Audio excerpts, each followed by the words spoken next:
আসসালামু আলাইকুম প্রিয় ভাই ও বোনেরা, আজকের আলোচ্য বিষয় তাবিজ ও কড়ি ব্যবহারের ইসলামের দৃষ্টিভঙ্গি। আমরা অনেকেই সমস্যার সময় বা বিপদের সময় রোগ থেকে মুক্তির জন্য বা আশায় তাবিজ কড়ি ব্যবহার করি, কিন্তু আমরা জানি এর পিছনে ইসলামের অবস্থান কি। রসুল সাল্লাল্লাহু আলাইহি ওয়াসাল্লাম বলেছেন, যে ব্যক্তি তাবিজ ব্যবহার করবে আল্লাহ তাআলা তাকে পূর্ণতা দিবেন না, আর যে কড়ি ব্যবহার করবে আল্লাহ তাকে মঙ্গল দান করবেন না। মুসলিম আহমদ হাদিস নম্বর ১৬,৭৬৩। হাদিসটি সহি।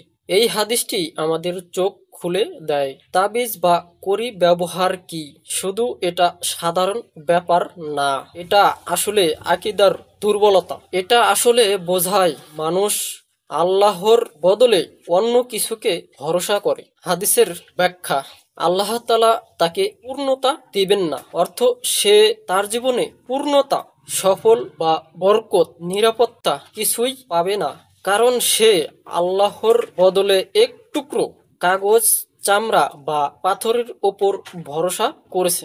আল্লাহ তাকে মঙ্গল দান করবেন না। যে কড়ি ব্যবহার করে বা গলায় পরে নেয় ভাগ্য ভালো হবে, নজর লাগবে না ইত্যাদি বিশ্বাসে আসলে সে শিরিক বা তার ধারে কাছে চলে যাচ্ছে। আল্লাহ তাআলা তার ওপর থেকে কল্যাণ উঠিয়ে নেন। তাহলে আমরা এখন কি করব? প্রিয় ভাই ও বোনেরা, আমাদের চিকিৎসা নিতে হবে, আল্লাহর কাছে দোয়া করতে হবে, রুকু করতে হবে, কিন্তু আল্লাহ ছাড়া অন্য কারো ওপর বা অন্য কোনো কিছুর ওপর ভরসা করা যাবে না। সূরা ফাতিহা, আয়াতুল কুরসি, সূরা ফালাক ও নাস এগুলো নিয়মিত পড়ে নিজের ওপর ফু দিলে ইনশাআল্লাহ সব বিপদ থেকে হেফাজত হবে।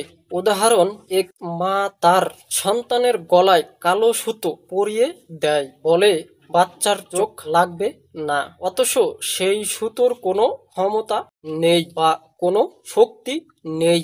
শক্তি বা ক্ষমতা একমাত্র আল্লাহর হাতে।